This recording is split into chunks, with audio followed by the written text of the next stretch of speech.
Oi, lindona! Seja bem-vinda a mais um vídeo aqui do nosso canal. E hoje eu quero trazer um tema super importante que a gente não aprende na nossa graduação e na nossa pós-graduação, né? Como lidar com pacientes resistentes durante a sessão. Então, no vídeo de hoje eu quero trazer algumas estratégias para você conseguir conduzir esses momentos da melhor forma.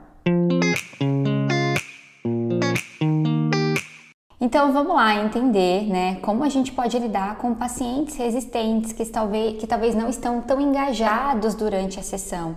E por que esse tema é tão importante? Porque você, terapeuta infantil, você precisa entender que sim, você vai precisar lidar com casos onde a criança não vai estar tão engajada dentro das possibilidades que você trouxe na sessão. Ou talvez você vai ali ter que receber, né, e conduzir na sessão uma criança que está mais resistente diante de dinâmicas, de jogos e recursos que você preparou ao longo da sessão.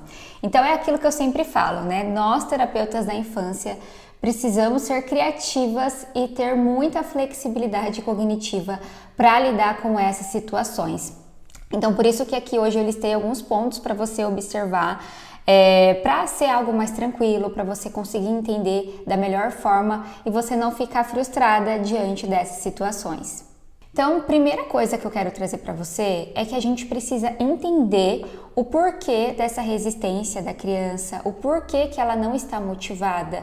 Será que é o recurso, é a dinâmica, é a atividade que você está propondo? Será que é naquele dia? Talvez a criança não esteja num dia bom, porque as crianças também têm dias bons e ruins, igual nós adultos. Então a gente precisa entender, será que naquele dia houve alguma situação ali ao longo do dia dela, antes de chegar no seu atendimento? Talvez brigou com a mãe, aconteceu algum conflito, alguma coisa na escola que ela ficou chateada. Então a gente precisa entender, será que é a criação de vínculo? Será que falta você, terapeuta, fortalecer esse vínculo com o seu paciente, você entender mais o seu paciente antes de começar a dar demandas para ele, porque é muito ruim quando a gente começa a dar demandas para o paciente, sendo que o paciente ainda não estabeleceu o processo de vínculo com a gente, né, com o terapeuta.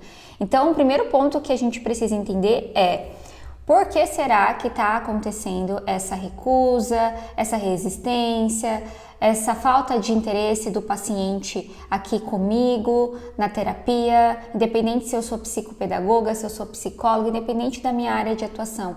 Eu preciso primeiro analisar o que será que está acontecendo, para a partir disso eu pensar em possibilidades para fortalecer a minha relação com o meu paciente e também pensar em formas para melhorar essa participação, né?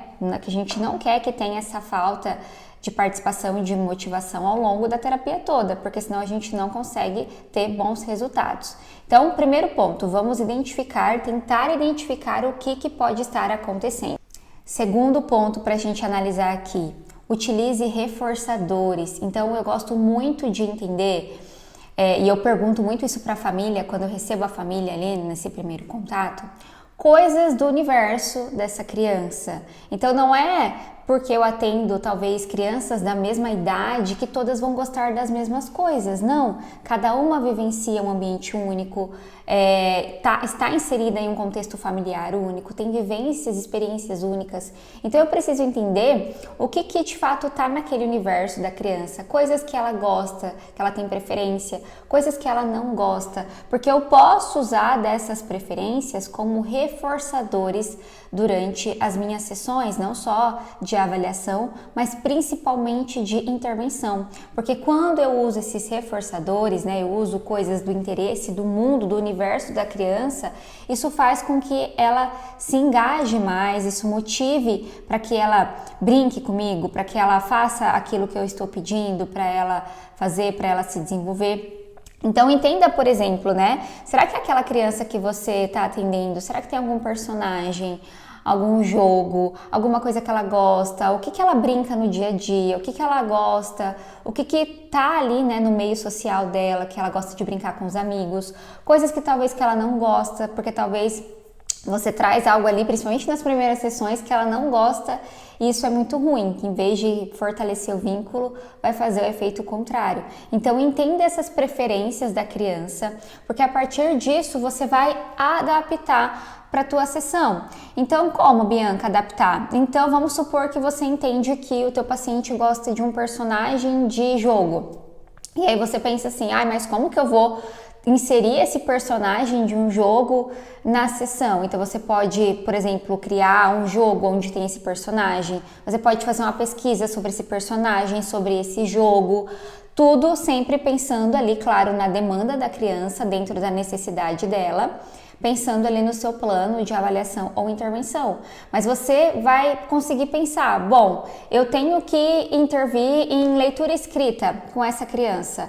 Como que eu posso inserir esse personagem para fortalecer e para estimular essa criança nessa dinâmica, nesse jogo aqui que eu estou trazendo, que é para desenvolver leitura escrita? Como que eu posso inserir esse personagem que é do interesse do mundo dela aqui para a gente poder usar como reforçador? Então lembra sempre, entenda o que a criança gosta para você poder adaptar as suas sessões e poder inserir né, esses interesses durante o teu processo de terapia infantil.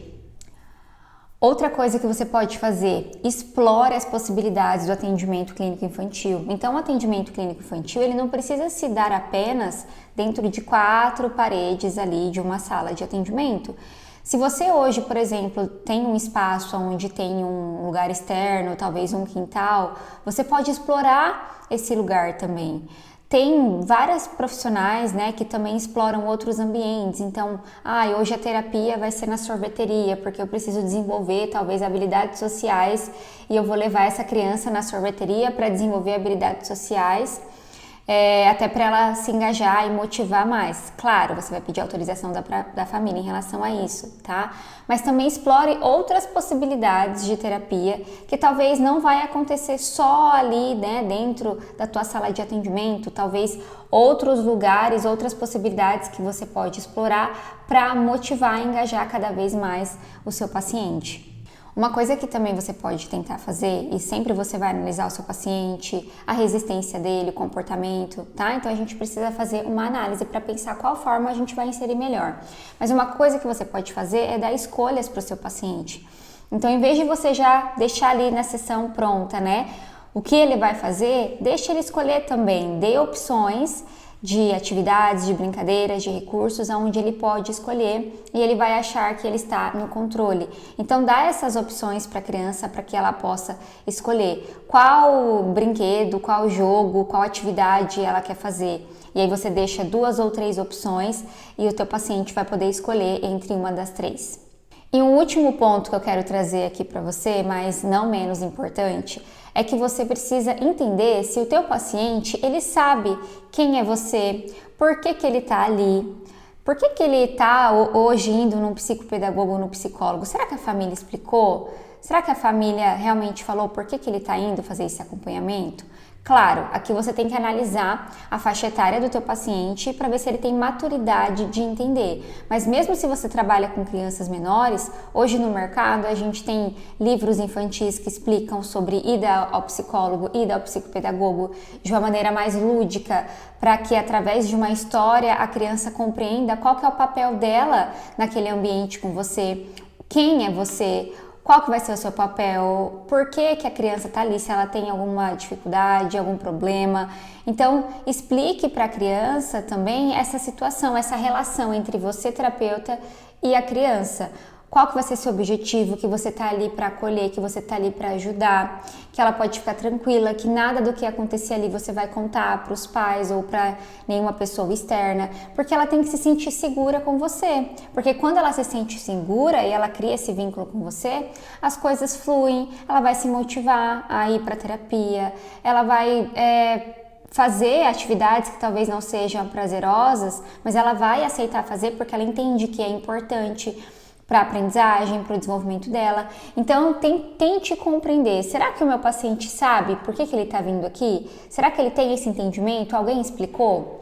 Senão, você vai precisar explicar e para ele ter esse entendimento, né? Por que ele está indo ali e isso deixar ele mais seguro daquele ambiente com você e do seu papel ali no desenvolvimento e na aprendizagem dele. Bom, então é isso. Eu queria deixar esses tópicos aqui para vocês entenderem melhor, né? Conseguirem lidar melhor com a resistência dos pacientes de vocês, porque igual eu falei, eu acredito que em algum momento da tua prática clínica você vai ter que lidar com casos onde a criança não vai querer participar, não vai aceitar fazer ou vai ter uma certa resistência ao entrar aí no seu ambiente de atendimento, tá? Então depois me conta aqui nos comentários se você tá lidando com algum caso assim e se essas estratégias que eu te trouxe aqui vai te ajudar, tá? Então eu espero você no nosso próximo vídeo aqui do canal. Até lá!